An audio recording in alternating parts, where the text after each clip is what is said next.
লা ইউমিনু আহাদুকুম হাত্তা আকুনা আহাব্বা ইলাইহি মিন ওয়ালিদিহি ওয়া ওয়ালাদিহি ওয়ান নাসি আজমাইন।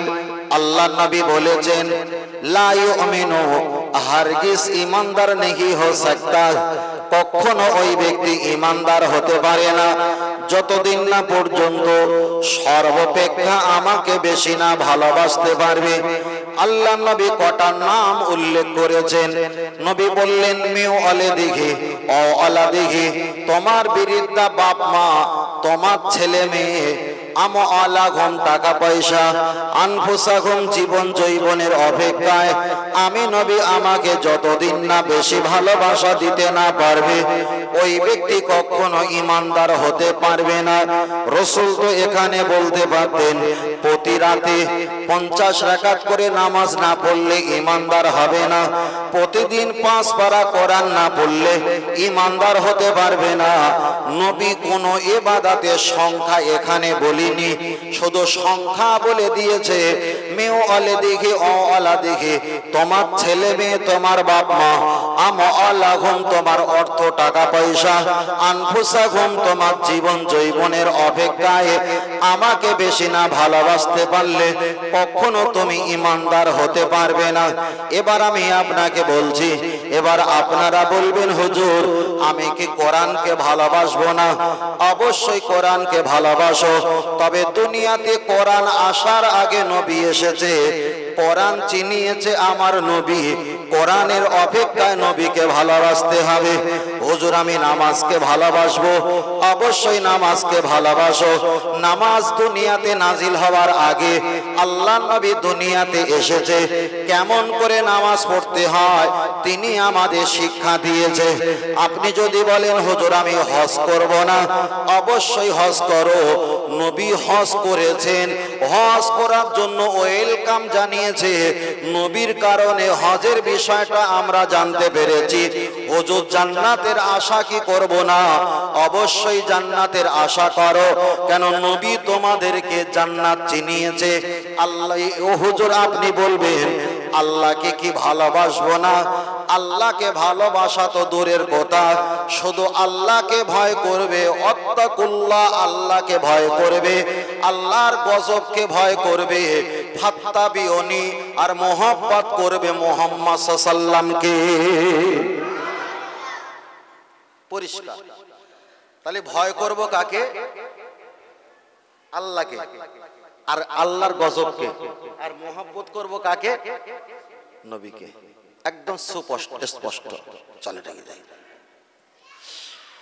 চলেন আমি আপনাকে বোঝাতে চাই, লক্ষ্য করে দেখা যায়।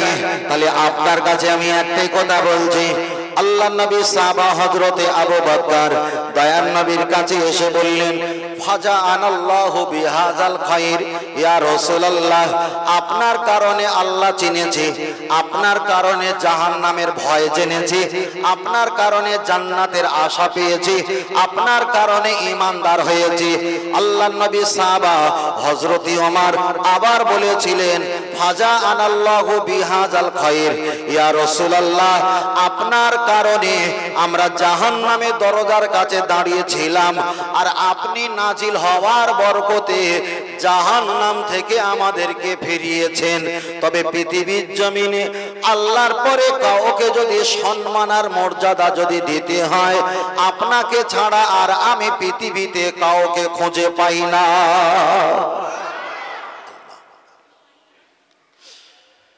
চলেন আমি আপনাকে বোঝাতে চাই, লক্ষ্য করে দেখা যায়। আমি আপনার কাছে আর একটা বলি, হাদিসটা মিশকাত শরীফে এসেছে, ইমাম মিশকাত রহমাতুল্লাহ আলাইহি তিনি বর্ণনা করেছে, যার বাড়ি হলো কাবুল কান্দাহারে, তিনি ওই হাদিসটা সংকলন করে বলেছেন, আল্লাহর নবী এক সময় বসে আছেন, একটা সাহাবা নবী পাকের কাছে দাঁড়িয়ে বললেন, ইয়া রাসূলুল্লাহ, আমি একটু জান্নাতে যেতে চাই। আল্লাহর নবী জিজ্ঞাসা করলেন, বাল্লুহুম ইউসাল্লুনা, তুমি জান্নাতে যাবে তবে কতটা নামাজ পড়ো? হুজুর যতটা পড়ার প্রয়োজন ততটাই পড়ি। ওয়ায়াসুবুনা, তুমি কতটা রোজা রাখো? হুজুর যতটা প্রয়োজন ততটাই আমি রোজা রাখি। ওয়া হুদ্দুনা, কতটা তুমি হজ করেছো? হুজুর যতটা হজ করার প্রয়োজন ততটাই আমি হজ করেছি।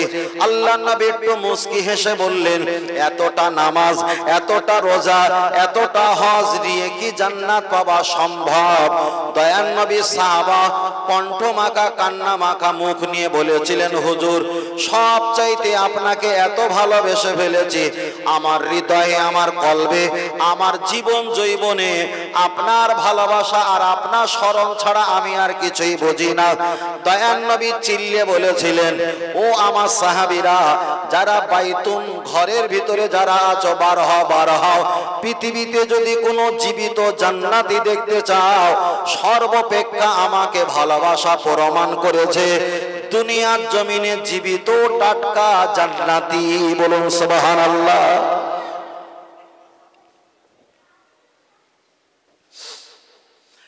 চলেন আমি আপনার কাছে বোঝাতে চাই, লক্ষ্য করে দেখা যায় তাহলে নবীর ভালোবাসা আমি আপনার কাছে অনেকটা বলার অবকাশ ছিল, শুধু প্রয়োজনটা আমি আপনার কাছে একটা বার বলছি।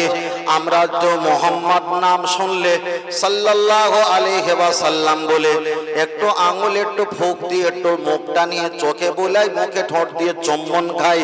কেউ যদি বলে নবী পাকের নাম শুনে চুম্বন খাওয়া, হুজুর কোন হাদিসে আছে আমাকে দলিল দাও। আমি আপনাকে শুধু একটাই কথা বোঝাতে চেয়েছি, আপনার কাছে বলছি। একটা হুজুর বলেছে নবী পাকের নাম শুনে চুম্বন খাওয়া যাবে না, আর একটা হুজুর বলেছে নবীর নাম শুনে চুম্বন খাওয়া যাবে।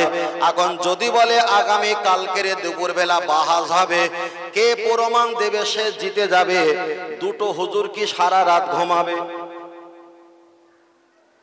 একটা হুজুর সারা রাত কিতাব পড়বে যে কোথায় কোথায় চুম্বন খাওয়া জায়েজ আছে, আর একটা হুজুর কিতাব খুঁজবে কোথায় কোথায় চুম্বন খাওয়া হারাম আছে। এবার আপনারা সাধারণ মানুষ বলেন, দুটো হুজুর তো প্রমাণ হয়ে গেল কে নবীর দলে আর কে আবু জাহেলের দলে। চুম্বন খাবার দলিল আছে কিনা এটা পরের ব্যাপার। একটা হুজুর শুধু সারা রাত ধরে খুঁজেছে কোথায় চুম্বন খাওয়া নবীর নাম শুনে হারাম, এটাই তিনি সারা রাত ধরে খুঁজেছে। আর একজনা কোথায় জায়েজ এটাই খুঁজেছে। আমি ফতোয়া ছেড়ে দিলাম, এবার দুইজনার অন্তরটা নিয়ে আপনি হিসাব করে দেখেন কোন ব্যক্তি আল্লাহর পক্ষে, নবীর পক্ষে, আর কোন ব্যক্তিটা নবীর বিপক্ষে প্রমাণ হয়েছে না হয়নি। দলিল পরে, দলিল পরে, আগে চিন্তা ভাবনাটা দেখো। বাবা সব চলে যাক, ইমানটা বাঁচাও। ঘরের ছাদ ভেঙে গেছে, জানালা ভেঙে গেছে, যায় যাক না। যদি টুল কলমটা মজবুত থাকে, আপনার নাতিরা টাকা জোগাড় করে আবার ওই জায়গাটা আবার ইমারত বানাবে। ইমান যদি বেঁচে থাকে, একদিন ইমারত তৈরি হবে, একদিন জান্নাতের ঘর পাবে। যদি ইমান না থাকে, সাফান সাফা, পরিষ্কার পরিষ্কার, কিছু থাকবে না। ও আমার বাপজিরা, আমি আপনাকে বোঝাতে চাই, নবীর নাম শুনে চুম্বন খাওয়া, আমি আপনার কাছে একটাই কথা বলছি। আমি এখানে নবী পাকের নাম বললাম, নবী পাকের নাম শুনে আমি একটু চোখে মুখে আমি চুম্বন খেয়েছি। কেউ যদি বলে তুমি নবী পাকের নাম শুনে চুম্বন খেয়েছো, কোন হাদিসে আছে জবাব দাও। আমি জবাব দেওয়ার আগে তাকে প্রশ্ন জিজ্ঞেস করি, তোমার বাড়ি ছোট ছোট বাচ্চা ছিল, তোমার বাড়ি মেয়ে বাচ্চা, বেটা ছেলে বাচ্চা ছিল, তাদের কি তুমি জীবনে চাবালিতে, মুখে, কপালে, ঠোঁটে চুম্বন খেয়েছো? তখন বলবে হুজুর খেয়েছি। তাহলে নবীর চুম্বন খেলে তুমি যখন দলিল চাও, দলিল চাও, দলিল চাও, তোমার ছেলে মেয়েকে চুম্বন যখন খেয়েছিল তখন তো আগে দলিল তোমাকেও দেখা দরকার ছিল না, ছিল না। তাই রাসূল বলে দিয়েছে, মিউ আলে দিঘি ও আলা দিঘি, তোমার ছেলে মেয়ে তোমার বাপ মায়ের অপেক্ষায় আমাকে বেশি ভালোবাসা লাগবে। তাহলে নবীর চুম্বন খাওয়া তুমি যখন দলিল খুঁজতে গেছো, আর বাচ্চা মেয়ের চুম্বন খাবার জন্য যখন দলিল খুঁজতে যাওনি, রাসূল তো ১৫০০ বছর আগে বলেছে, লা ইয়াবকা মিনাল ইসলামি ইল্লা ইসমুহু, পৃথিবীতে শুধু নামে মুসলমান দাঁড়িয়ে থাকবে কিন্তু ওর ভিতরে ঈমান থাকবে না।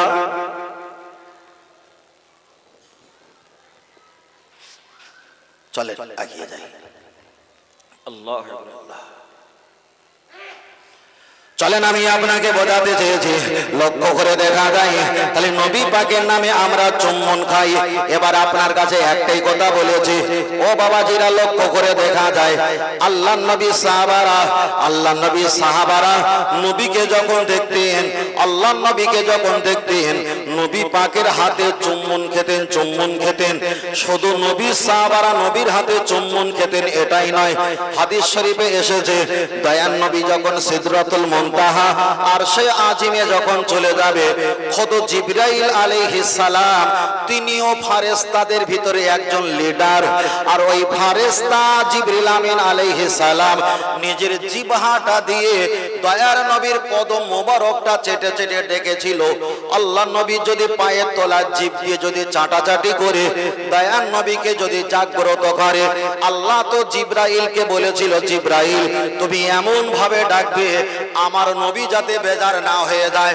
আল্লাহ তো বলে দেয়নি জিবরিল তুমি জিভ দিয়ে নবীকে দেখো, জিবরিল মোহব্বত দিয়েছে, এটাই ছাড়া আমার কোনো উপায় নেই। তাই জিভ দিয়ে যখন রসুলকে ডেকেছে, আমার আল্লাহ বলেছিলেন জিবরিল আমি আল্লাহ তোমাকে ফেরেশতাদের লিডার বানিয়ে দিলাম।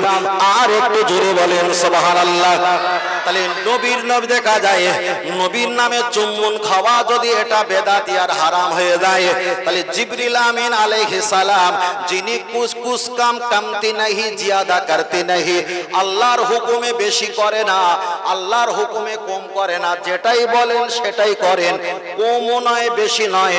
কিন্তু আল্লাহ তো নির্দিষ্ট করে দিল না আমার হাবিবকে তুমি জিহ্বা দিয়ে ডাকবে। নিজের ব্যক্তিগত ভালোবাসা দিয়ে যখন জিবরিল আমিন রসুলকে জিহ্বা দিয়ে পা চেটে যখন ডেকেছিল, আল্লাহ তো বলল না, নবী তো বলল না, এটা তো করা হারাম। খালি স্টার ভালোবাসা যখন নবীকে দিয়েছে প্রমাণ হয়ে গেছে এটাই ছিল মুহাম্মদ সাল্লাল্লাহু মহব্বত। নবী পাকের নাম শুনে চুম্বন খাওয়া হাদিসে আছে, ওটাই আমি পরে রেখে দিলাম। যদি ছেলে আর মেয়েকে যদি চুম্বন খায়, স্ত্রীকে যদি চুম্বন খায়, মায়ের কপালে হাত পায়ে যদি চুম্বন খায়, যিনি আমাদের জান্নাতের লিডার, যিনি আমাদের পরকালের লিডার, যিনি আমাদের দুনিয়াতের শিক্ষকের লিডার, তানাকে যদি চুম্বন খাওয়া হয়, আল্লাহ নবী হাদিস শরীফে বলেছে মানা আসানি যারা আমাকে সরিয়ে দেয়, ফাকাদ আসাল্লাহ আমার আল্লাহ তাদেরকে সরিয়ে দেয়, মানা আতানি যারা আমাকে জড়িয়ে ধরে ইত্তেবা করে, ফাকাদ আতাল্লাহ ওই ইত্তেবা জড়িয়ে ধরা মহব্বত তাজিম চুম্বু আমার কাছে থাকে নাই, ওটা আল্লাহর কাছে ট্রান্সফার হয়ে যায়। তাহলে আপনি একটা হুজুরের বক্তব্য শুনেছেন যে চুম্বন খাওয়া কোনো হাদিসে নেই, এই শুনে আপনি লাফাচ্ছেন। বাবা এত লাফানো ভালো না। আপনার মোবাইলে চার্জ ফুরিয়ে গেলে, নেট প্যাক শেষ হয়ে গেলে ও হুজুরের ভিডিও আর মুখ দেখা যাবে না। এত লাফানো ভালো না, বুঝেন না? ফের বলছি বাবা, রসুল বলেছে শেষ জামানায় কিছু দাজ্জাল আর কাজ্জাব, দাজ্জাল মানে হিংস্রকারী, কাজ্জাব মানে মিথ্যাবাদী পৃথিবীতে আবির্ভাব হবে। তারা এমন এমন হাদিসের কথাবার্তা বলবে বিমা লাম তাসমাউ, যা তোমরা কখনো শুনোনি সে হাদিস। রসুল পরে বলেছে ও আনতুম আলা আবাউকুম, তোমাদের মুরব্বীরা যারা কবরবাসী হয়ে গেছে তারাও এমন হাদিস শুনে কবরে যায়নি। রসুল পরেই বলেছে আনা বারিউম মিনহুম ওয়া হুম বারিউনা মিন্নি, তবে হাসরের মাঠে ওরা আমার কেউ হবে না, আমি রসুল ওদের কেউ হব। সাহাবারা জিজ্ঞাসা করলেন হুজুর বাল্লুহুম ইউসাল্লুনা ওয়া ইয়াসুবুনা ওয়া ইয়াহুদ্দুনা, নামাজ পড়েছে, রোজা রেখেছে, হজ করেছে, আপনি তাদের হবেন না, তারা আপনার হবে না কেন? আল্লাহর নবী জবাব দিয়ে বলেছিলেন পৃথিবীতে সব ছিল, ছিলাম না শুধু আমি। ছিলাম না কে? মুহাম্মদ সাল্লাল্লাহু আলাইহি ওয়াসাল্লাম। এবার বলেন যেখানে নবী সেখানে আল্লাহর রহমত, যেখানে আল্লাহ সেখানে আল্লাহর রহমত নেই। তার প্রমাণ ফুরফুরা দাদাবি রহমাতুল্লাহ বলেছে, ওসিরাত আল্লামা হুজুর লিখেছেন, কিতাবটার নাম হলো মিলাদে মুস্তাফা। নবী আদম আলাইহিস সালাম 350 বছর, কে বলেছে 360 বছর ধরে কান্নাকাটি করেছিল। ওয়াসজুদু লিল্লাহ, আল্লাহ নামে সিজদা দিয়েছে। ওয়ারকাউ মা রাকিন, রুকু করেও কেঁদেছে। ফারাফা ইয়াদাইহি, হাত তুলে কান্নাকাটি করেছে। বলেছে, আলহামদুলিল্লাহ বলেছে, বেরহমাতিকা বলেছে। 350 বছর আল্লাহ ওখানে বসিয়ে বসিয়ে গুনগুন করে কাঁদিয়েছে। আমার নবীর নামের বরকত যখন নিয়েছে, কান্না মাফ হয়ে গেছে। তাহলে তোমার আমার বাপ যদি নবী আদম মা হাওয়া হয়ে থাকে, সেই পিছনে বংশের পড়াপার হিসাবটা করে দেখো তারা কোন মুসিবতের কারণে বেঁচে ছিল। তাহলে সন্তানের উচিত বাপের প্রায়শ্চিত্তও মনে রাখা। বাপ কোন জায়গায় মুসিবত পড়েছিল, সন্তানের উচিত সেই মুসিবতের জায়গাটা খেয়াল রাখা, যে আমার বাপ বেঁচে ছিল কোন কারণে, আর আমিও বাঁচবো কোন কারণে। কেন তারা তো বেগুনাহ মাসুম। আল্লাহ ফের বলছি ভাই, দলিল খুঁজতে খুঁজতে খুঁজতে জমিতে 5 বার চাষ হয়ে যাবে, দলিল কিন্তু ঠিক হবে না। দলিল কাগজপত্র করেন, একটা ঘরের নামে কেস করে দিয়েছে, 30 বছর কেস করলো, জেন ভূত বাস করলো, কেউ বাস করতে পারলো না। সব জায়গায় দলিল খুঁজতে গিয়ে জমি কিন্তু চাষ, গম, কফি সব হয়ে গেল, লাখপাতি হয়ে গেল, দলিল এখন ঠিক হলো না, সমস্যা। আল্লাহ আমার কথায় রাগ করছেন নাকি? রাগ করছেন নাকি? আমি ফের বলছি, আমি নবীর পক্ষে, আপনি নিতে পারেন নাও নিতে পারেন, এখানে লা ইকরাহা ফিদ্দিন, কোনো জোর জবরদস্তি কিছুই নেই। তবে আমি যদি নবীর বিপক্ষে বলি, আপনি আমাকে আটকাবেন, নবীর যদি পক্ষে বলি, আপনি আমার কথা মেনে নেবেন। কিন্তু এত হাজার হাজার ব্যক্তি নবীর বিপক্ষে বলছে, আটকানো কোনো ব্যক্তি আছে? ব্যক্তি নেই, নেই, ব্যক্তি নেই। চলেন আমি আপনাকে বোঝাতে চেয়েছি, লক্ষ্য করে দেখা যায় আমরা অজনসিয়াত করি আর বারবার একটাই কথা বলি, বাবা দয়ার নবী আমার দুনিয়াতে এসেছে, নামাজের জন্য কতই মার খেয়েছে, রোজার জন্য কতই মার খেয়েছে, হজের জন্য কতই মার খেয়েছে, যাকাতের জন্য নবী আমার কতই না মার খেয়েছে। আমরা বক্তব্য করি আর বলি নবী নামাজ, রোজা, হজ, যাকাত এইগুলোর জন্য নবী আমার কতই না মার খেয়েছে। আজকে আমি আপনাদের কাছে বলছি, নবী নামাজ, রোজা, হজ, যাকাতের জন্য চুল পরিমাণ মার খায়নি।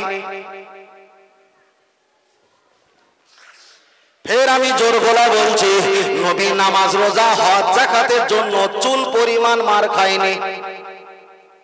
তার কারণ হলো একটা, নবী যাদেরকে নামাজ পড়তে বলেছে তারাই তো ঈমানদার সাহাবা, তারা কি নবীকে মারতে পারে? নবী যদি কাফেরদেরকে বলে নামাজ পড়ো, তারা ঈমান আনেনি, নবী তো তাদের নামাজের কথা কখনো বলবে না। তাহলে নবী নামাজের জন্য মার খায়নি। তবে একটা হাদিস শরীফে এসেছে, নবী নামাজ পড়ছিলেন আর ইহুদি বেঈমানেরা পচা ভুড়ি নবীকে নামাজে হালাতে কষ্ট দিয়েছে, কিন্তু নামাজ কায়েম করার জন্য নবী মার খায়নি, নামাজ পড়ার কারণে মার খেয়েছে। কায়েম আর পড়া দুটো আলাদা। তাহলে আমি আপনাকে বলতে চেয়েছি, নবী যাকাতের জন্য মার খায়নি, নবী যাদেরকে যাকাত দিতে বলেছে তারাই তো নবী পাকের সাহাবা, নবীকে কষ্ট দিতে পারে না। ও নবী হজ করতে বলেছে, তার জন্য নবীকে মারা হয়নি, কেন নবী যাদেরকে হজ করতে বলেছেন তারাই তো নবী পাকের সাহাবা। তাহলে নবী নামাজ, রোজা, হজ, যাকাতের জন্য নিজের জন্মভূমি ছাড়িনি, নিজের এলাকা ছাড়িনি, চোখের পানি অতটা ফেলেনি, নবী চোখের পানি ফেলেছে আর বারবার জন্মভূমির দিকে ঘুরিয়ে তাকিয়ে কদম তুলে কদম তুলে মদিনা শহরের দিকে আগিয়ে গিয়েছে। নামাজ, রোজা, হজ, যাকাতের কারণে নয়, একটা কথা বলার কারণে, আনা আনা আনা, আমি আমি মুহাম্মাদুর রাসূলুল্লাহ, আমি গোলাম আল্লাহর নবী মুহাম্মদ সাল্লাল্লাহু আলাইহি ওয়াসাল্লাম, এটাই যখন বলেছে, রাসূলকে নিজের জন্মভূমি ত্যাগ করে মদিনা শরীফে পালাতে হয়েছে। তাহলে লক্ষ্য করে দেখা যায় কাফেরদের কাছে নামাজের কথা, রোজার কথা, হজের কথা, যাকাত, ফিতরার কথা এতটা সমস্যা ছিল না। এ জামানায় যদি বক্তব্য করি নামাজের কথা, হুজুর ভালো বক্তব্য করেছে, যাকাতের কথা বললে মাদ্রাসা শিক্ষকরা আমাকে ফুলের মালা দেবে, যদি আমি হজের কথা বলি হাজী সাহেবরা দাড়ি ভিজিয়ে কাঁদবে, এতে কোনো সমস্যা হবে না। ইহুদির কাছে নবী মুহাম্মদ যখন নবী প্রমাণ দিতে চেয়েছে, জন্মভূমি ছেড়ে দিয়ে নিজের অন্য জায়গায় তার বাসস্থান করতে হয়েছে। আমি যদি নবীর কথা বলি, আমাকেও কালকেরে বলবে হুজুর ফিতনাবাজি মার্কা, ঠিক না বেঠিক? তাহলে নামাজ রোজার কথা বললে ফিতনা আসে না, নবীর কথা বললে ফিতনা আসে। যেমন ফিতনা এসেছিল নবীর জামানায়, নামাজ রোজার জন্য ফিতনা হয়নি। যেই বলেছে আমি হলাম আল্লাহর নবী, তখন এত ফিতনা বেড়ে গেছে, নবীর জন্ম থেকে ভূমি ছেড়ে দিয়ে অন্য জন্মভূমিতে নবীকে আশ্রয় নিতে হয়েছে। ও বাবাজিরা, খুব ভালো করে খেয়াল করে দেখবেন। তাই নবী আমার, আল্লাহ আমার এমন ইসলাম মেরে দিয়েছে, হাবিব তুমি জানিয়ে দাও, ওরা যদি আমাকে ভালোবাসতে যায়, খুশি করতে যায়, ফাত্তাবিউনি ইহবুকুমুল্লাহ, ওরা যদি আমার হাবিবকে খুশি করে ভালোবাসে, আমি আল্লাহ আমাকে খুশি করার আর ভালোবাসা হয়ে যাবে। আমাকে খুশি করার ভালোবাসা হয়ে গেলে আমি আল্লাহ খালি হাতে ফেরত দেব না। ওয়ায়াগফির লাকুম যুনুবাকুম আল্লাহু গফুরুর রহিম, আমার গফুর ও গফফার নামের বরকতে তার জিন্দেগীর গুনাহ খাতা মাফ করে দেব আমার হাবিবের কারণে। যত নবীকে কষ্ট দিয়েছে, যত নবীকে বঞ্চিত করেছে, ততই আল্লাহ ইসলাম মেরে দিয়েছে। পৃথিবীতে কাউকে মানলে ইমানদার হবে না যতক্ষণ নবীকে না মানবে। লে ঠেকায়, কথা বোঝেনি? এবার ঠেকাও। ফের বলছি, আমরা ধর্ম পালন করি, সর্বসময় বলি আল্লাহ আমাদের বাঁচাও, আল্লাহ আমাদের বাঁচাও। কথাটা ভালো না খারাপ? ভাই আমার প্রতিটা বক্তব্য ঠিক এইরকম একটু উল্টো কোয়ালিটি হবে। এখানে একদিকে রুটি ছেঁক ছিল 40 বছর 60 বছর ধরে ওয়াজ শুনেছেন, একদিকে রুটি তাপ হয়েছে, এবার একটু উল্টোতি হবে। তো আমি আর উল্টোনো শুরু করি, চলেন এগিয়ে যাই। বলেন, সারাটা জীবন বক্তব্য করেছি আর নসিহত শুনেছি যে আল্লাহকে আগে ডাকো। কাকে ডাকতে হবে? আল্লাহকে আগে ডাকতে হবে, আল্লাহকে আগে ডাকতে হবে। কোন মুসিবত হলে আগে কার কাছে যেতে হবে? আল্লাহর কাছে যেতে হবে। কোন বিপদ হলে কার কাছে যেতে হবে? আগে আল্লাহর কাছে যেতে হবে। কথাটা ভালো, চলেন এগিয়ে যাই। না দরজাটা বন্ধ করে দেন না, দরজাটা বন্ধ করে দাও। বারবার যাওয়া আসা করলে কথা বলবে না। আর ঘোরাটো আল্লাহ খোলা জায়গা না হলে যেন কষ্ট হয়। যাই হোক, আল্লাহ কবুল করেন, আল্লাহ রহমত করেন, বলুন আমিন। আপনাদের সমস্যা হয় না তো? আমি যার কারণে আস্তে আস্তে কথা বলছি, আলহামদুলিল্লাহ। একটু বোঝেন কচিরা, আর কাউকে ঢুকতে দিও না। কালো জ্যাকেট হুজুর, আর কাউকে ঢুকতে দেবে না। তোমাকে ওখানে গার্ড করালাম, হ্যাঁ, আর কাউকে মাশাআল্লাহ থাকো। চলা গিয়ে যাই। এবার আমি আপনাকে বোঝাতে চেয়েছি, আমাদের যদি বিপদ হয় আমরা আল্লাহর কাছে আগে বলি আল্লাহ আপনি বিপদ থেকে হেফাজত করো। আবার যদি আমরা আল্লাহর কাছে বিপদ থেকে যদি রক্ষা পাওয়ার জন্য আল্লাহর কাছে যদি সাহায্য চাই, পৃথিবীর কোনো ব্যক্তি আমাদের খারাপ বলবে না, ভালো বলবে। বিপদ হয়েছে, তুমি আল্লাহর কাছে গেছো, পৃথিবীর সমস্ত মুসলমান ভালো বলবে, ঠিক না বে ঠিক? আল্লাহ নবী সাহাবা নবীর কাছে সকালবেলা চলে আসলেন। আল্লাহ নবীর কাছে যখন চলে আসলেন, আল্লাহ নবী জিজ্ঞাসা করলেন, কাইফা হালুকা, ও সাহাবী বলো তোমার খবর কি বলো। ইয়া রাসূলুল্লাহ, হাবিবাল্লাহ, আমি রাতের বেলা ঘুমিয়েছিলাম, আর রাতের বেলা ঘুমানোর কারণে দুষ্টু জিন আমার বাড়ির আশেপাশে এত আওয়াজ করছিল, বড় বড় হাজারা পাথরগুলো নিয়ে আমার ঘরের উপরে ধুমধুম করে ফেলছিল। আমি বার হয়ে দেখলাম কিছুই নয়। আবার যখন আমি আল্লাহুম্মা বিসমিকা আমুতু ওয়া আহইয়া, আবার যখন ঘুমিয়ে পড়লাম, দুষ্টু জিন কান্না শুরু করেছে, বড় বড় পাথর আমার ঘরে ফেলছে। সকালবেলা নবীর দরবারে চলে গেছেন, হুজুর সমস্যাটা কি হবে আপনি বলে দাও। আল্লাহ নবী বললেন, একটা কালো পাথর নিয়ে এসো ছোট দেখে। সাহাবা কালো পাথর নিয়ে এসে, নবী আমার অন্য রঙের পাথর, সেখানে ঘষে খোদাই করে কটা কোরআনের আয়াত, কটা আরবি অক্ষর লিখে দিয়েছেন। নবী বললেন, ও সাহাবী, তুমি এই পাথরটা তোমার ঘরে উঁচু জায়গা তুমি রেখে দাও। রেখে দেওয়ার কারণে পরের দিন রাতের বেলা আর কোনো জিনের কান্নার আওয়াজ পাওয়া গেল না, পাথর ধুমধুম কোনো আওয়াজ পাওয়া গেল না। সকালবেলা নবীর কাছে এসে বললেন, ইয়া রাসূলুল্লাহ, আপনি যে কোরআনের আয়াতটা পাথরে লিখে দিয়েছিলেন, এটাই যখন আমি ঘরে রেখেছি, আর কোনো কান্নার আওয়াজ আমি পেলাম না। দয়ার নবী বললেন, দুষ্টু জিন তোমাকে ক্ষতি করার চক্রান্ত করেছিল, আমি যখন কোরআনের এই একটা অক্ষর লিখে দিয়েছি, দুষ্টু জিন এখান থেকে পালিয়ে চলে গেছে। তাহলে বিপদে পড়লে যদি আল্লাহর কাছে সাহায্য চাইতে হবে। নবী সাহাবারা বিপদে পড়েছে, পাশেই ছিল মসজিদে নববী, ওখানে গিয়ে আল্লাহর কাছে ডাকলে তো আল্লাহ শুনতে পেত, কিন্তু মসজিদে না গিয়ে, আল্লাহর কাছে ডাইরেক্ট না গিয়ে নবীর দরবারে জেল থেকে বাঁচার জন্য নবীর দরবারে চলে গেছে।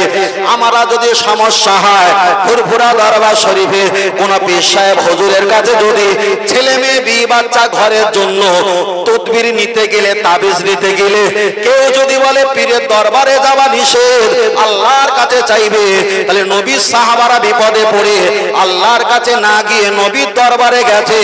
ওটা যদি ঠিক হয়, বেশক আমাদেরটাও ঠিক। সুবহানাল্লাহ।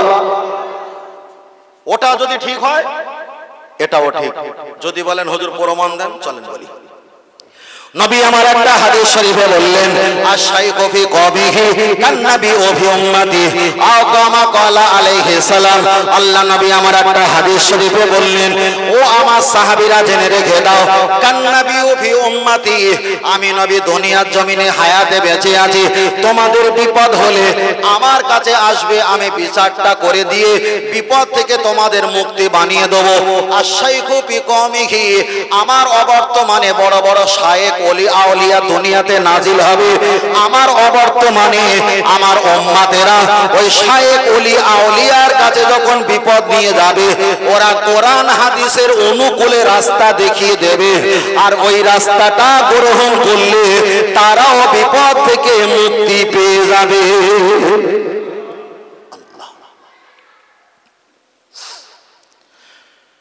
ও আমার বাপজিরা, আমি আপনাকে বোঝাতে চেয়েছি, লক্ষ্য করে দেখা যায়, আমি আপনার কাছে একটাই কথা বলছি, খুব ভালো করে খেয়াল করে দেখবেন। তাহলে নবী সাহাবাদের বাড়িতে যখন দুষ্ট জিনেরা আমদানি হয়েছে, নবীর কাছে চলে গেছে, তাহলে এখানে প্রমাণ হয়ে গেল তারা তো নবীকে পেয়েছিল বলে নবীর কাছে গিয়েছে, আমরা নবীকে পাইনি। তাই আমরা ওয়ারাসাতুল আম্বিয়া, হাক্কানি আলেম, কোরআনের পাণ্ডুলিপি যারা পণ্ডিত্য অর্জন করেছে, ফুরফুরা দাদা পীর রহমাতুল্লাহ আলাইহি, আমরা তানাদের দিকে আগিয়ে চলে যাই, যাতে করে আমাদের সহজ রাস্তাটা পরিষ্কার হয়ে যায়। চলেন আমি আপনার কাছে আর একটা বলি। আল্লাহর নবী সাহাবা, দেখা যায় নবী পাকের বাড়ির পাশে একজনের বাড়ি ছিল, ঠিক কিছুটা দূরত্ব। রাতের অন্ধকারে মদ্যপান করে নবী দেখা যায় বাড়িতে ঢুকেছেন, আর স্ত্রী দরজাটা বন্ধ করে আছে। দরজায় যখন আওয়াজ দেয়, স্ত্রী বললেন, ও স্বামী, আমি দরজা খুলতে পারবো না, তুমি যে মদ্যপান করেছো, তোমার বড় ভাইকে আমি খবর দেব, তোমার আব্বাকে আমি জানাবো, তোমার অবস্থা খারাপ করে দেবে।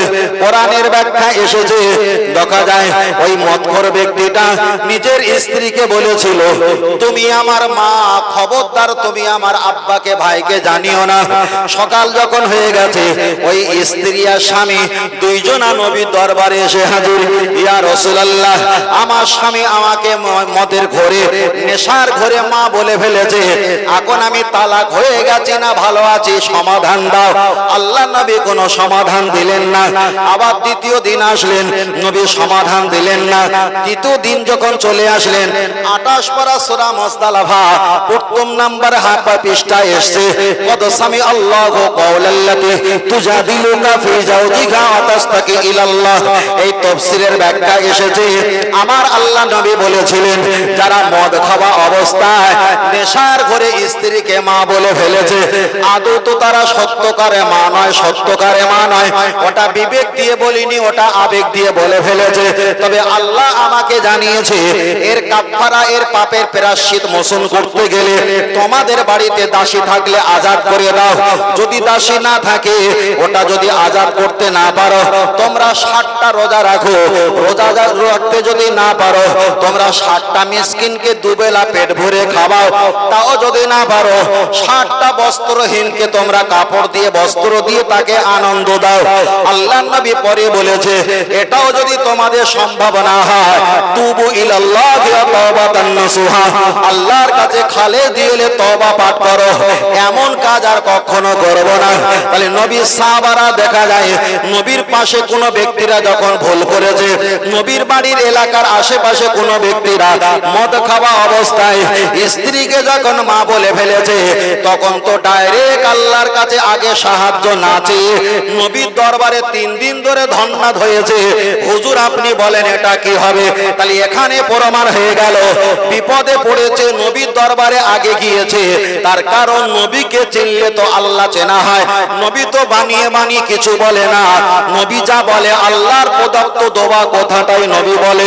তাই আমরা নবীকে পাইনি, নবীর সাহাবাকে পাইনি, তাবিকে পাইনি, আহমদ মুস্তাহিন খোলাফায়ে রাশিদিন কাউকে পাইনি। তাহলে আমরা পেয়েছি ফুরফুরা দাদা পীর রহমাতুল্লাহ আলাইহি।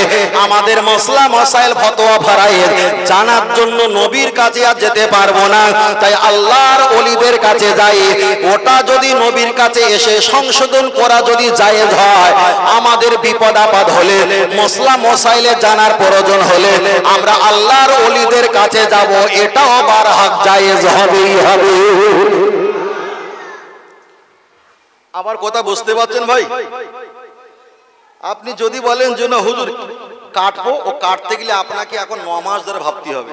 শুধু মুখে বলে থাকে কাট, কয় চন্দ্রবিন্দু আকার কিংবা কয় আকার ট, ওই কাট, ওই দুটো অক্ষরে এখন 9 মাস সময় দিতে হবে। কথা বোঝেননি? 9 মাস সময় দিতে হবে। চলেন আমি বললে আর অনেক কটা আমি আপনাকে বলতে পারি, ফের একটা বার বলছি। হাদিস শরীফে এসেছে নবী নামাজ পড়াচ্ছেন সাল্লাল্লাহু আলাইহি ওয়াসাল্লাম। সাহাবারা নামাজ যখন শেষ হয়ে গেছে, আল্লাহর নবীকে বলছেন হুজুর আপনি নামাজ পড়া অবস্থায় হাসছিলেন কেন? বলুন সুবহানাল্লাহ। নামাজ পড়তে গেলে নজর কোথায় রাখতে হয়? সেজদার জায়গায়, সাজদার জায়গায়। কিন্তু নামাজ পড়া যখন হয়ে গেছে, তখন নবীকে জিজ্ঞেস করছেন হুজুর আপনি নামাজ পড়া অবস্থায় হাসছিলেন কেন? তাহলে সাহাবাদের নজর সেজদার জায়গা ছিল, নবীর দিকে ছিল। কথা বলেননি? নবী তো একবারও জিজ্ঞেস করলেন ও সাহাবা তোমার তো নজর থাকবে সেজদার জায়গায়, তুমি আমার দিকে কেন তাকিয়েছিলে? নবী এই কথা একবার বললেন না। নবী মুস্কি হেসে বলেছিল আল্লাহ আমার সামনে জান্নাত থেকে আঙ্গুর ফল টাঙিয়ে রেখেছিল, তাই আমি নামাজ পড়ছিলাম আর আঙ্গুর ফল দোল খাচ্ছিলাম, দেখে দেখে হাসছিলাম। জোরে বলে আপনি কোন ফতোয়া কোন দিকে দেবেন? বোঝেন না? সে ফতোয়ার যুগ পরিবেশ আলাদা, আমাদের কাছে কিছুটা এসছে পরিবেশ আলাদা। বোঝেন না? নবীর জায়গায় নতুন নামাজি, নতুন মুসল্লি, নতুন ইমানদার যখন আসতো, বগলে করে ঠাকুর নিয়ে অনেক মুসল্লি আসতো। নবী বলেছিল তোমরা 4 বার করে হাত ঝাড়া মারো, 2 বার করে মারো, 3 বার করে মারো। উদ্দেশ্য ছিল ঠাকুর ফেলার জন্য। নতুন একটা ছেলে নামাজি পড়বে, ইমাম সাহেব হুজুরের কাছে এসে নামাজ পড়বে, এখন একে কি 4 বার মারতে বলবে? কেন? একে ঠাকুর পূজারি, আর বংশগত ঠাকুর পূজারি, ঠাকুর পূজারি না। তাহলে এখানে ঠাকুর ফেলে দেওয়ার জন্য 4 বার আর এক্সারসাইজ করা কোনো প্রয়োজন নেই। তাহলে ও মশলা ওই জায়গায়, এ মশলা এই জায়গায়। কথা বোঝাতে পেরেছি? আপনি যদি বুখারীটা পালন করেন, মুসলিম একরকম এসছে, মুসলিমটা যদি পালন করেন, নাসাই শরীফ আর একরকম এসছে। তাহলে বুখারী পালন করলে মুসলিম রেখে যাবে, মুসলিম পালন করলে নাসাই রেখে যাবে। আপনি কার দিকে মন রাখবেন? কার দিকে চুম্বন খাবেন? বুঝেন না? আল্লাহু আকবার। আল্লাহ। চলেন এগিয়ে যাই।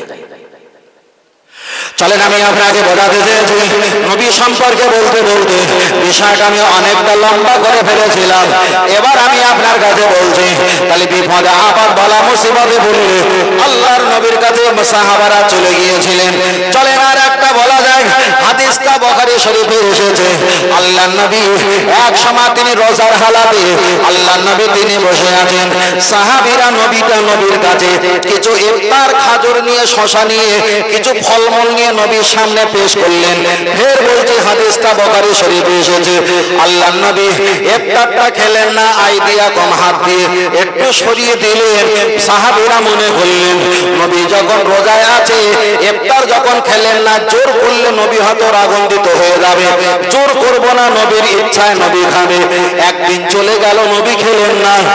দ্বিতীয় দিন সাহাবারা কি করলেন, একটু ইফতারের সংখ্যা পরিমাণটা বেশি করে দিয়েছে।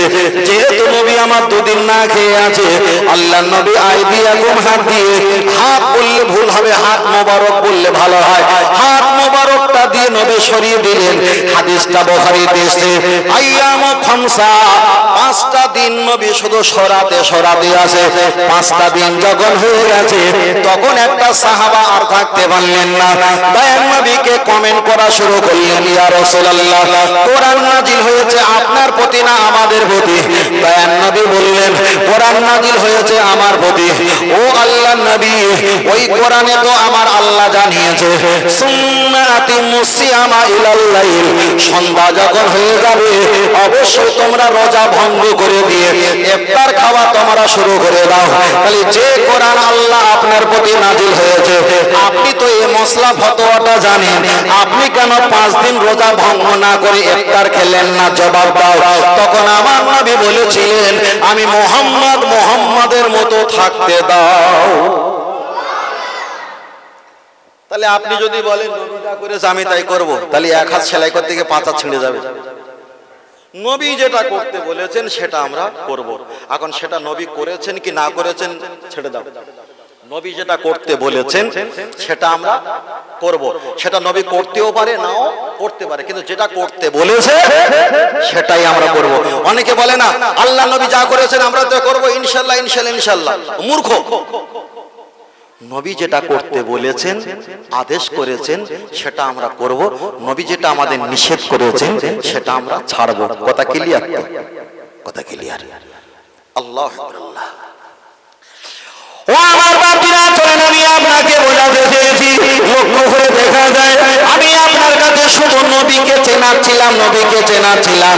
নবীকে মহব্বত করলে আমার আল্লাহ খুশি হয় কিনা তার প্রসঙ্গে প্রথম থেকে অনেক কটা হাদিস পড়েছিলাম। চলেন আমি আপনার কাছে আর একটা বার বলি, আমার নবী আমাদের মতো নয়, আমাদের মতো নয়। অনেক হুজুর মুফতি সাহেব, পীরজাদা, আলেম ওলামা, মাদ্রাসা শিক্ষক এক একজন এক এক রকম ব্যাখ্যা করেছে। আমি ফের বলছি, আমার ব্যাখ্যাটা একটু ভিন্ন রূপে করার চেষ্টা করছি। আগিয়ে চলে যাওয়া যাক। আপনি যদি বলেন নবী দেখা যায় আমাদের মতো, তাহলে আপনার কিন্তু ঈমানটা টানাটানি শুরু হয়ে যাবে। চলেন আপনার কাছে আর একটা বার বলা যাক, আল্লাহ নবীকে আমরা কি বলে ডাকি? ইয়া রাসূলুল্লাহ, ইয়া হাবিবাল্লাহ। তুমি আল্লাহর রাসূল, তুমি আল্লাহর হাবিব, মানে বন্ধু। তুমি আল্লাহর পয়গম্বর, তুমি আল্লাহর বন্ধু। এটাই বলে আমরা ডাকাডাকি করি। নবীকে কখনো আমরা ভাই বলি না, নবীকে দুলা ভাই বলি না, নবীকে আমরা কখনো নানা বলতে পারবো না। কেন? এটা হলো দুনিয়ার ভাষা, আর রাসূলুল্লাহ ইয়া হাবিবাল্লাহ হলো, এটা হলো ইমানি ভাষা, ইমানি ভাষা, ইমানি ভাষা। আল্লাহর নবীর একটা সাহাবা আবু বকর রাদিয়াল্লাহু তাআলা আনহু, আবু বকর হুজুর নিজের ছোট মেয়ে আম্মা জান আয়েশা রাদিয়াল্লাহু তাআলা আনহা তানার সঙ্গে দয়ার নবীকে বিবাহ দিয়েছেন। আবু বকর হুজুর নিজের মেয়ে যখন রাসূল পাকের সঙ্গে বিবাহ দিলেন, ওই আবু বকর হুজুর যতদিন নবীর বাড়িতে এসেছে, আল্লাহ নবীকে তো জামাই বলে ডাকতে পারতেন, কেন সত্যিকারই তো জামাই হয়, কিন্তু দয়ার নবীকে একবারও জামাই বলে ডাকলেন না। কেন? জামাই হলো দুনিয়ার ভাষা, আর ইয়া রাসূলুল্লাহ হাবিবাল্লাহ হলো, এটাই হলো ইমানদার ভাষা, ইমানদার ভাষা। আবু বকর হুজুর আমার দয়ার নবীকে একবারও জামাই বলে ডাকলেন না। হযরত ওমর ফারুক রাদিয়াল্লাহু তাআলা আনহু নিজের মেয়ে আম্মা জান হাফসা তানার সঙ্গে দয়ার নবীর বিবাহের বন্ধন করে দিয়েছেন। হযরত ওমর ফারুক যতদিন বেঁচে ছিলেন, আল্লাহর নবীর বাড়িতে যখন আসতেন একবারও জামাই বলে ডাকতেন না, ইয়া রাসূলুল্লাহ হাবিবাল্লাহ বলে ডাকাডাকি করতেন। লক্ষ্য করে দেখা যায় হযরতে আলী কাররামাল্লাহু ওয়াজহাহু রাসূল পাকের মেয়ে আম্মা জান মা ফাতেমা তানার সঙ্গে বিবাহ করেছিলেন। হযরতে আলী হুজুর যতদিন নবীর বাড়িতে আসতেন, নবীকে তো অবশ্যই শ্বশুর আব্বা বলে ডাকা দরকার ছিল, কিন্তু একবারও নবীকে শ্বশুর আব্বা বলে ডাকলেন না, ইয়া রাসূলুল্লাহ হাবিবাল্লাহ বলে ডেকেছেন। হযরতে উসমান, যাকে বলা হয় জুন্নুরাইন, মানে দুটো নূরের অধিকারী, মানে দুটো মেয়ে বিবাহ করেছিল, ওই ওসমান হুজুর নবীর বাড়িতে এসে আল্লাহ নবীকে তো শ্বশুর আব্বা বলতে পারতো, অবশ্যই শ্বশুর আব্বা হয়, কিন্তু পৃথিবীর কোন ফেকা উসুল কেতাবে আপনি দেখাতে পারবেন না উসমান হুজুর দয়াল নবীকে শ্বশুর আব্বা বলে ডেকেছে। যতদিন বেঁচে ছিলেন উসমান হুজুর ততদিন নবীকে ইয়া রাসূলুল্লাহ ইয়া হাবিবাল্লাহ বলে ডাকাডাকি করেছে। আল্লাহ নবীর সাহাবা, প্রথম সাহাবা আবু বকর হুজুর, আবু বকর হুজুরের দুটো মেয়ে, একটা হলো আম্মা জান আয়েশা আর একটা হলো আম্মা জান আসমা। আয়েশা সিদ্দিকা হলো ছোট, 10 বছরের ছোট, আর 10 বছরে বড় হলো আম্মা জান আসমা। ছোট মেয়েকে বিবাহ করেছেন আমার আপনার নবী, আর বড় মেয়েকে বিবাহ করেছেন জুবাইর ইবনুল আওয়াম। কিন্তু আবু বকর হুজুরের এই বড় মেয়ে আসমা যতদিন দুনিয়ার হায়াতে বেঁচে ছিল আল্লাহ নবীকে তো দুলা ভাই বলে ডাকতে পারতো, কেন নিজের ছোট বোন রাসূল বিয়ে করেছে, একবারও দুলা ভাই বলে নবীকে ডাকেনি। আম্মা জান আসমা স্বামী মানে আবু বকর হুজুরের বড় জামাই রাসূল পাক যাকে বিবাহ করেছেন তার দুলা ভাই জুবাইর ইবনুল আওয়াম নবীকে তো ভাইরা ভাই বলে ডাকতে পারতো, কিন্তু দুনিয়ার কোন ভাষা নবীকে ভাইরা ভাই না বলে ইয়া রাসূলুল্লাহ হাবিবাল্লাহ বলে ডেকেছেন। জুবাইর ইবনুল আওয়ামের একটাই ছেলে ছিল, যিনি হলেন আবু বকর হুজুরের একটা নাতি, মানে রাসূলকে খালুজি বলে ডাকা দরকার ছিল, কেন রাসূল বিয়ে করেছেন, আনার আব্বা বিয়ে করেছেন ওনার নানার দুটো মেয়ে, তাহলে রাসূল পাক দেখা যায় জুবাইর ইবনুল আওয়ামের ওই ছেলেটা নবীকে তো খালু আব্বা বলে ডাকা দরকার ছিল। পৃথিবীর এমন কোন হাদিসে নেই জুবা আব্দুল্লাহ ইবনে জুবাইর আমার নবীকে খালুজি বলে ডেকেছে, তবে হাদিসের ব্যাখ্যা এসেছে আব্দুল্লাহ ইবনে জুবাইর 52 বছর হায়াতে বেঁচে ছিল, যখন নবীকে দেখতে পেয়েছে ইয়া রাসূলুল্লাহ ইয়া হাবিবাল্লাহ বলে ডাকাডাকি করেছে। খালি নিচে দেখা যায় আব্দুল্লাহ ইবনে জুবাইর নবীকে খালু বলে ডাকেনি, আম্মা জান আসমা নবীকে দুলা ভাই বলেনি, জুবাইর ইবনুল আওয়াম নবীকে দেখা যায় ভাইরা ভাই বলেনি, হযরত আবু বকর হুজুর নবীকে কখনো জামাই বলেনি, হযরত ওমর ফারুক হুজুর নবীকে কখনো জামাই বলে ডাকেনি, হযরত উসমান হুজুর নবীকে কখনো শ্বশুর বলে ডাকেনি, আমরা দেখা যায় হযরত আলী রাদিয়াল্লাহু তাআলা নবীকে কখনো শ্বশুর বলে ডাকেনি। যতদিন বেঁচে ছিলেন দুনিয়ার ভাষা না বলে ইমানি ভাষা ইয়া রাসূলুল্লাহ ইয়া হাবিবাল্লাহ বলে ডেকেছে। কিন্তু এই সমাজের কিছু মূর্খের দল তৈরি হয়েছে, তারা ইয়া রাসূলুল্লাহ হাবিবাল্লাহ বলতে তাদের বড় কষ্ট হয়, তারাই বলে এই হাদিসটা নবী সাহেব বলেছে। সাহেব হলো দুনিয়ার ভাষা আর ইয়া রাসূলুল্লাহ হলো ইমানি ভাষা। আপনি যতই ইবাদত করেন নবীর সাহাবারা সাহেব ভাই ভাইপো খালো দুনিয়ার ভাষা ব্যবহার করেনি, আর আপনি কে নবী কারীম নবী মুহাম্মদ সাল্লাল্লাহু আলাইহি ওয়াসাল্লাম ইয়া রাসূলুল্লাহ না বলে নবী সাহেব ভাই যখন বলেছেন আপনার দুনিয়া আর আখিরাত শেষ হয়েছে। তাহলে আল্লাহর কারণে আখিরাত শেষ হয়ে গেলে জোড়া সম্ভব, নবীর কারণে আখিরাত শেষ হয়ে গেলে আর জোড়া সম্ভব নয়, কেন নবী আমার দুনিয়াতে নাই, ক্ষমা চাওয়ার দরজাটা বন্ধ হয়ে গেছে। তাহলে এখানে প্রমাণ হয়ে গেছে আল্লাহ মানলে নবী মানা নয়, বরং নবীকে মানলে আল্লাহ মানা হয়ে যায়। আর একটু জোরে হবে না? ফের বলছি বাবা, জীবনে হয়তো কতদিন বাঁচবো কতদিন থাকবো আল্লাহু আলাম, এ ব্যাপারে আল্লাহ ভালো জানে। তবে আমাদের নামাজ রোজা হজ যাকাত তাসবিহ তেলাওয়াত কম রয়েছে, আগামী দিনে বাড়তেও পারে কমতেও পারে, গোনা কম আছে আগামী দিন বাড়তে পারে কমতে পারে, কিন্তু বাঁচিয়ে রাখতে হবে কি? আপনারা কি কষ্ট পাচ্ছেন নাকি আমি জানি না, বোঝাতে না পারলে দুর্বলতা আমাদের, দুর্বলতা আমার। কেন খারাপ মাল হলে ভালো দোকানদার হলে হুজুর ভালো করে গুছিয়ে গাছিয়ে বলে খারাপ মাল কম দামে কিনে বোঝা, গরম হচ্ছে তো দেখতে পাচ্ছি, থাক অসুবিধা নেই, কম দামে কিনে মজা বাড়ি ফিরে। খারাপ মাল হলে ভালো, আর দোকানদার ধোঁকাবাজ হলে না খারাপ মালটা গতিয়ে দেয়। আবার ভালো যদি শতওয়ালা দোকানদার হয় ভালো মালটাও কাস্টমারকে দিতে পারে না, কেন সে যখন কষাকষি করছে বলতে পারে না, তখন ভালো জিনিস রেখে দিয়ে চলে যায়। হয়তো আমি দুর্বলতা, আমি হয়তো দিতে পারছি না, বুঝুন না, এটা তাকবীর না রে তাকবীর, আর একটু বলি না রে তাকবীর। আহলে সুন্নাত ওয়াল জামাত সিলসিলাহাত ফুরফুরা শরীফ মদিনা মক্কা শরীফ নারে তাকবীর নারে তাকবীর দুরূদ শরীফ আল্লাহুম্মা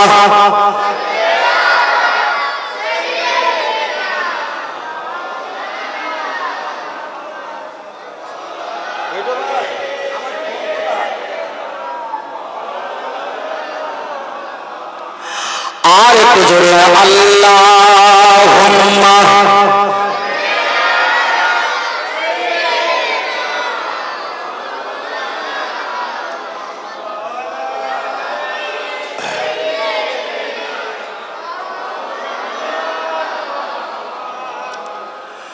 ও আমার প্রিয় নবী তোমার প্রেমে পাগল সবই বলো সুবহানাল্লাহ হায় জন্ম হইয়া আমার হুগলি জেলাতে রেখেছো আমায় পাগল করে হায় জন্ম হইয়া আমার ইন্ডিয়াতে রেখেছো আমায় পাগল করে রাসূল তোমায় ভালোবাসি মন হৃদয় উঝাড় করে বুকের মাঝে জ্বালায় আমার দূর হবে তোমার দিদারে দূর হবে তোমার দিদারে অনবী সুখে তুমি দুঃখে তুমি মুখে তুমি বুকে তুমি হায় মায়া যদি লাগে তোমায় মায়া যদি লাগে তোমায় দিদার দিও স্বপ্ন যোগে রাসূল তোমায় ভালোবাসি মন হৃদয় উঝাড় করে বুকের মাঝে জ্বালায় আমার দূর হবে তোমার দিদারে দূর হবে তোমার দিদারে বলুন আমিন আর একটু জোরে হবে না আমিন এখানে সুবহানাল্লাহ হবে না এখানে কি হবে আমিন নাকি শুধু হাত নেড়ে তো সুবহানাল্লাহ সব জায়গায় সুবহানাল্লাহ না এখানে সুবহানাল্লাহ নবীর কাছে আশা চাই হচ্ছে আল্লাহর কাছে আশা করা হচ্ছে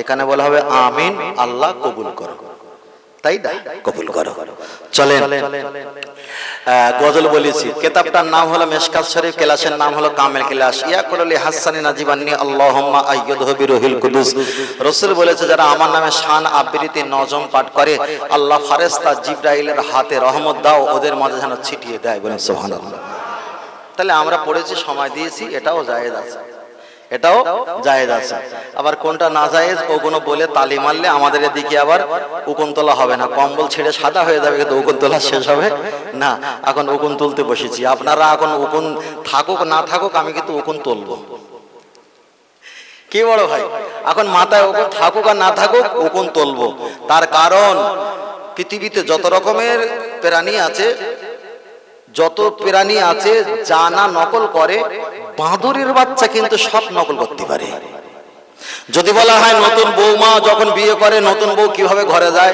লাল একটা অন্না নিয়ে টুকুস টুকুস করে হাঁটে হেঁটে দেখায় তাই না একজন যখন চুরি করে সে তখন কেমন করে তাকায় হাতটা নিয়ে পিছনে লেখে এমন এমন করে তাকায় মানে পৃথিবীতে যত রকমের নকল আছে কম বেশি ওই বাঁদর নকল গুলো করতে পারে বেশি তা বিশেষ করে আজ থেকে ৮-৯ বছর আগে আমরা বাঁদররে খুব ভালোবাসতাম বাঁদররে ভালোবেসে ও এত পরিমাণ ক্যাপাসিটি আর নকল শিখে ফেলেছে যা করে সব নকল এখন নকল যদি আমি না আটকাই তাহলে আমাদের আসল মালগুলো বিক্রি হবে না ওই জন্য বসে বসে একটু এখন উকুন তোলা শুরু করেছি মানে নকলগুলো এখন একটু বন্ধ করব নকলগুলো আটকাবো যাতে আমাদের আসল মালগুলো একটু প্রোডাক্টগুলো বিক্রি করতে পারি এত পরিমাণ নকলের আমদানি হয়েছে বলার মতো না একজন বলছে নবী দিবস করা হারাম যে হুজুর বলছে সেই হুজুরের পিছনে ব্যানারে লেখা আছে হুজুর বিশ্ব নবী দিবস হাসবে না কাঁদবে? ওয়াজ করছে নবী দিবস করা কোনো হাদিসে নেই। সেই হুজুরের পিছনে লেখা আছে বিশ্ব নবী দিবস, তারপর লেখা আছে 24 পরগনা, জায়গাটার নাম কই, পিঠ ঢাকা পড়েছে, চেহারাটা আর বোঝা যাচ্ছে না। আপনি ব্যাপারটা বুঝতে পারছেন ভাই? ছেলেরা দাওয়াত করেছে নবী দিবসের টাকা নেবে, খাবে, গল্প করে সব করবে, কিন্তু স্টেজে এসে বলতে নবী দিবস করা যাবে না। আল্লাহ নবী এদের দিকে তাকিয়ে বলেছে, এরা এমন হাদিসের কথা বলবে যা তোমরা জীবনে শুনোনি, তোমাদের মুরব্বীরা যারা কবরে গেছে তারা কখনো শোনেনি, ওরাই হলো দাজ্জাল কাজ্জাব। একদম পরিষ্কার না? পুরো পরিষ্কার, পুরো পরিষ্কার, বুঝছেন না? মারাত্মক পরিষ্কার। চলেন আগিয়ে যাই। কটা পর্যন্ত করতে হবে আমি তো বলিনি কিছু। আকরাম কটা পর্যন্ত হবে কিছু বলিনি তো? জি জি,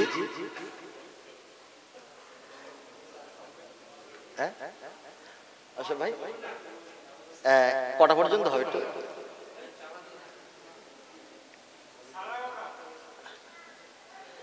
হ্যাঁ যাই হোক, কেন সবরে